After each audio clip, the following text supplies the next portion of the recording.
Here we have a question on averages, and while it is not a difficult question, we will see how we can improve upon the traditional method of solving it. So we've been given that there is a class of 20 boys and 30 girls. In the mid-sem exams, the average score of the girls was 5 higher than that of the boys. In the final exam, however, the average score of the girls dropped by 3, decreased by 3, while the average score of the entire class increased by 2. The increase in the average score of the boys is what? Now, what would be the traditional way of solving it? So we'd have boys, we'd have girls, we'd have the number of boys and girls, which is 20 and 30, and we'd have their averages. Now, of course, we don't know the averages. So we would take average of boys, let's say, to be A, and average of girls would be 5 higher compared to the boys. So it would be A plus 5. So in the traditional method, we take a variable for the averages, and then the sum for the boys would become 20 into A.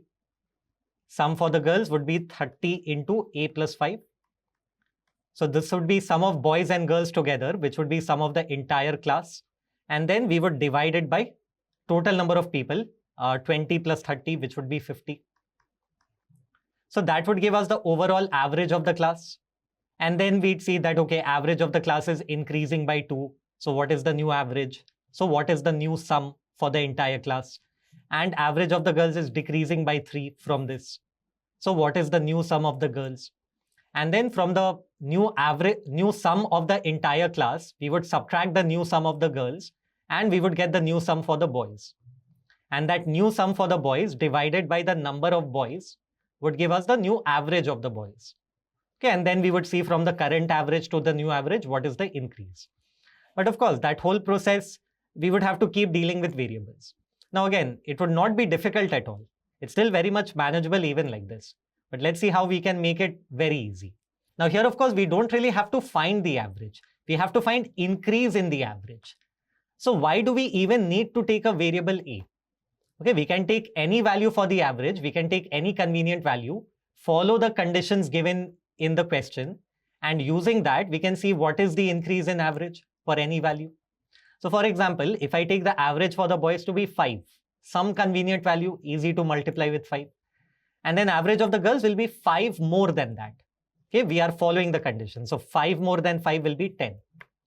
Then the sum here, for the boys we'll get 20 into 5, and for the girls 30 into 10. So that would be divided by the total number of people, 20 plus 30, which would be 50. So we'd get 100 and 300, which is 400. 400 divided by 50. So that would give us 8. That would be the average of the class. Now, average of the class is increasing by 2. So from 8, it is becoming 10.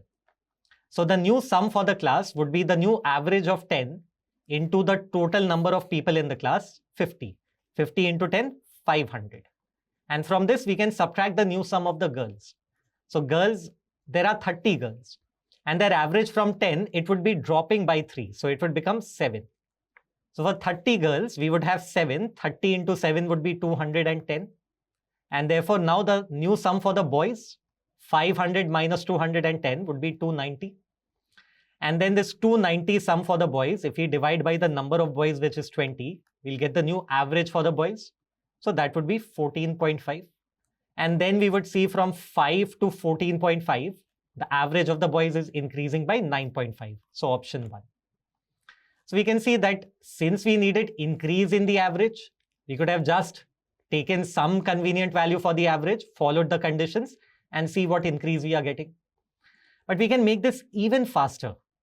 Okay, so let's assume values which are even more convenient. So for example, if I take number of boys to not even be 20 and 30, but to be 2 and 3. Because 2 and 3 are in the same ratio as 20 and 30. So we'll get the same relationship, same changes. Okay, so we don't even have to take 20 and 30. Now, with respect to the average, we can take average of boys to be 0. Because with 0, the calculation will be very easy. Okay, anything into 0 is 0. And again, with 2 and 3 instead of 20 and 30, we'll be dealing with smaller numbers. Very small numbers, so very easy calculation. Now, average of the girls will be 5 more. So 0 plus 5, 5. Now, the sum of the class, we'll get 2 into 0 is 0. 3 into 5 is 15. So we'll get total 0 plus 15, which is 15, divided by the total number of people in the class, 2 plus 3, 5. So average of the class, 15 by 5 would come out to be 3. And then this average is increasing by 2. So it's becoming 5. And then the new sum of the class would be the new average into number of people. So 5 into 5, 25.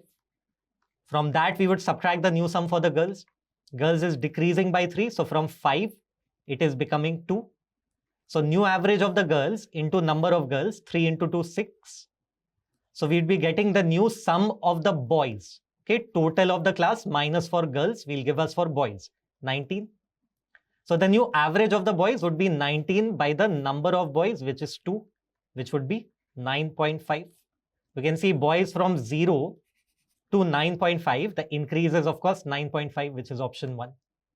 So this is the best method you can have for this question, where we are dealing with the smallest possible numbers and getting the answer very quickly. Very low chance of making a calculation mistake as well. So try out this method using this replica question and share your answer in the comment section.